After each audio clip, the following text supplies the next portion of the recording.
2 tahun sebelum saya resign, saya memang inginlah ketika saya nanti keluar dari perbankan, jangan sampai ikut orang lagi gitu. Saya harus mandiri, saya harus ke depannya jauh lebih baik dari yang sebelumnya maksudnya lah gitu.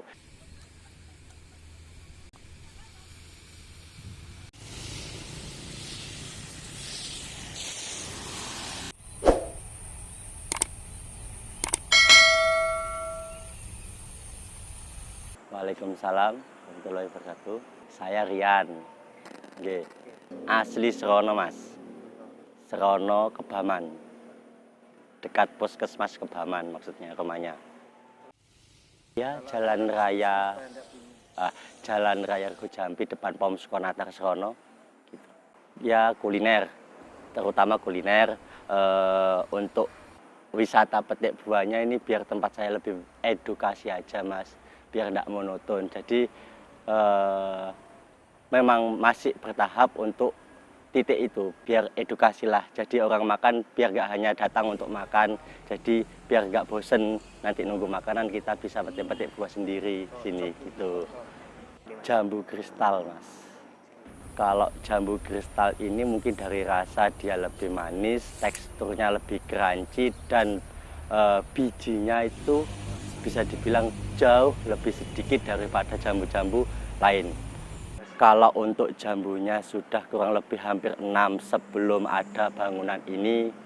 Sewaktu saya masih di perbankan sudah nanam, Mas. 6 tahun yang lalu kurang lebih. Dulu saya berhenti dari perbankan kurang lebih 5 tahun. Oh, kerja di Iya, di FIF saya dulu. Saya dulu survei, Mas. Jadi ya namanya orang kan nggak hidup nggak harus gini-gini aja, harus ada peningkatan meskipun sedikit. Jadi mulailah kalau jambu ini memang kakak saya yang nanam waktu itu sebelum ada tempat makan. Jadi 2 tahun sebelum saya resign, saya memang inginlah ketika saya nanti keluar dari perbankan, jangan sampai ikut orang lagi gitu. Saya harus mandiri, saya harus ke depannya jauh lebih baik dari yang sebelumnya maksudnya lah gitu. Jadi 2 tahun sebelum resign itu benar-benar kalau ya mempersiapkanlah bekal untuk resign setelah saya keluar dari perbankan harus seperti apa dan menjadi apa gitu, Pak. Gitu. Sebelum rumah makan ini berdiri, saya ada lah kecil-kecilan suplai pakan ternak di Bali. Sampai sekarang alhamdulillah masih jalan. Jadi setelah jalan itu sekitar 6 bulan, ya ini sudah proses pembangunan sih sebenarnya. Terhenti lama karena ada COVID dulu, 2 tahun kita berhenti pembangunan. Jadi saya larinya ke pakan ternak ke Bali itu. Udah terlanjur keluar dari perbankan soalnya, Pak. Gitu. Jadi carilah buat beli rokok, bilang bisa dikatakan seperti itu. Ya enggak, alhamdulillah ketemu jalan rezekinya ya, Pak. Namanya manusia nggak tahu juga ke depannya gitu. Ya akhirnya lanjut seperti ini. income-nya lebih baik ternyata ya. Amin. Kita kan cuma berencana aja, Pak. Gitu.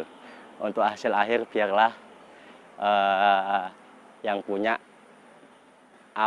alam yang menentukan rezeki saya gitu loh, Pak. Yang penting saya sudah berusaha dan berdoa. Karena dari segi perawatan lebih mudah, kita juga untuk jambu kristal yang saya tanam ini juga bukan pestisida yang saya pakai, semuanya organik.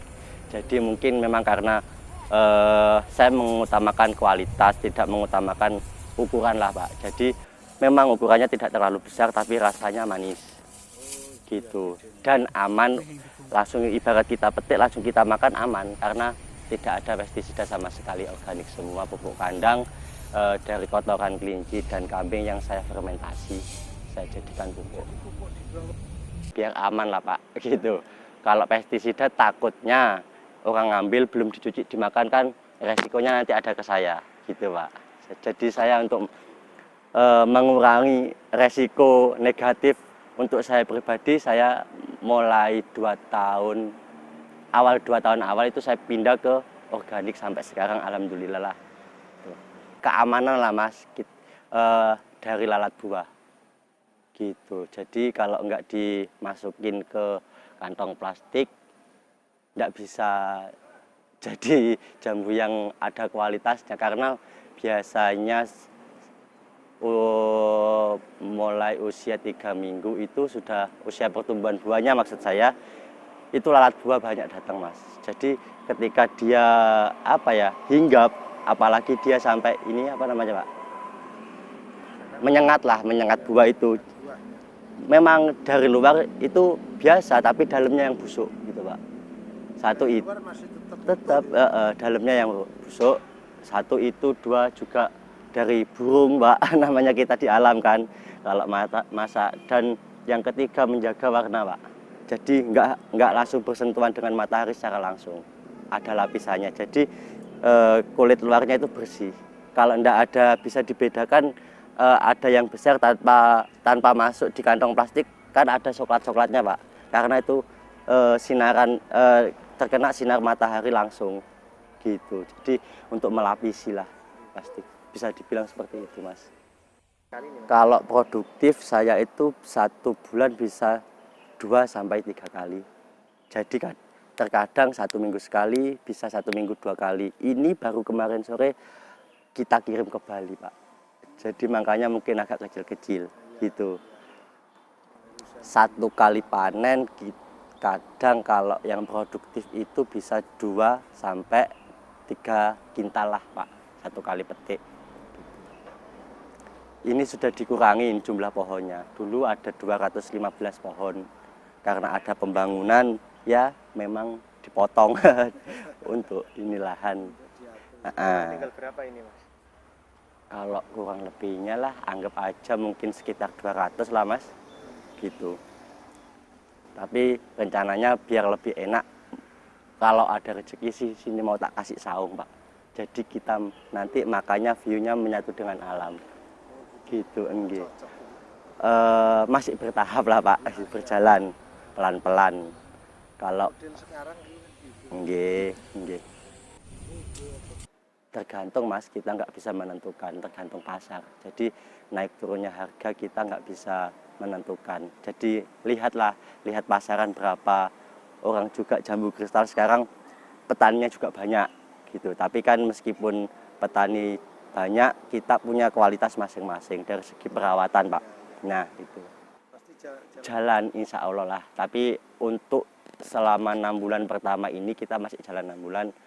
Prospeknya alhamdulillah, omsetnya juga di luar target saya pribadi gitu pak. malah melebihi target ya. Alhamdulillah. Tapi saya dulu masih posisi di perbankan, saya sudah kuliner jalan pak, cuma online.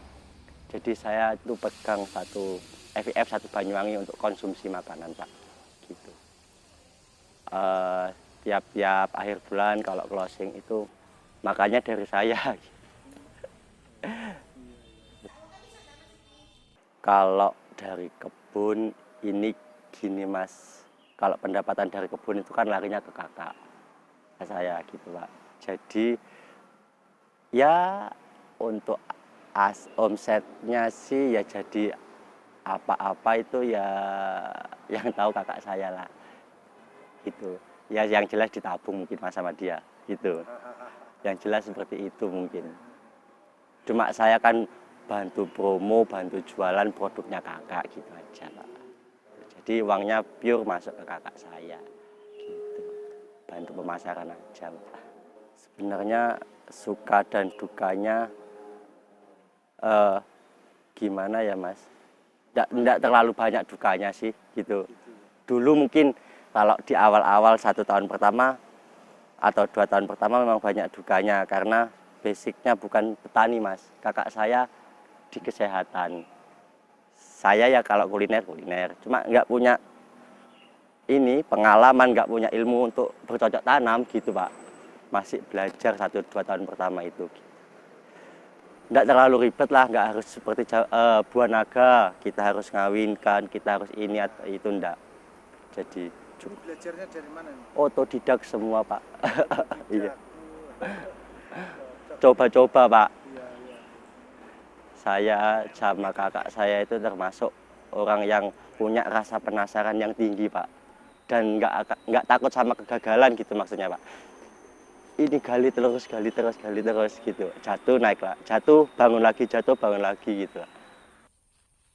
Insya Allah ya mati, kalau matinya ya kita yang matikan gitu maksudnya, karena kita masih butuh lahan untuk ini dipotong gitu Mas. Kalau mati secara alami tidak ada, alhamdulillah. Kita kalau ada cabang dari bawah saya potong Pak, saya buang. Ini aja dulu 1 tahun pertama setiap gini saya ambil Pak, permisi ini, jadi dia nggak tumbuh ke atas, ujungnya saya buang, tumbuhnya ke samping gitu Pak. Itu ngaruh dari jumlah buah juga, karena yang nggak ada niatan sih untuk jadi tempat wisata petik buah, kan memang biar nggak menjulang tinggi Pak. Ya, sulit nanti petiknya. Nah betul gitu. Enggak Pak, kakak saya di depan, cuma kalau gini-gini ada orang beli ya bantu-bantu jualin aja Pak. Kalau untuk perawatan dan lain-lain khususnya di sini kakak saya. Jangan takut melangkah, jangan pernah takut gagal. Ibaratnya tiang Jawi ngomong ojo wedi ambek ayang-ayangi dhewe. Ngaten. Kita nggak akan tahu kalau kita belum mencoba. Jangan pernah merasa ketika kita gagal itu adalah ilmu, itu adalah pelajaran sih bagi saya. Saya juga pernah gagal Mas, jatuh bangun ya. Namanya kita belajar berdikari mandiri, nggak mungkin nggak ada tantangannya ya Pak. Lain halnya dengan kita masih ikut di perbankan. Saya nggak usah kerja capek-capek, udah 1 bulan saya udah dapat uang segini, gaji kan Pak. Jadi kalau di sini kan nggak, kalau saya nggak kerja keras saya nggak akan dapat uang segini gitu Pak. Jadi semangatnya yang tinggi, niatnya yang besar. Ya niat dan usahalah dan doalah itu terutamalah Pak. Boleh bisa langsung datang ke tempat atau bisa hubungi saya dengan via telepon 081 336 194 625 gitu. Jadi kalau barangkali mau pesen jambu atau pesen makanan boleh, ibaratnya kita nggak bisa datang bisa hubungi nomor saya tadi. Terima kasih.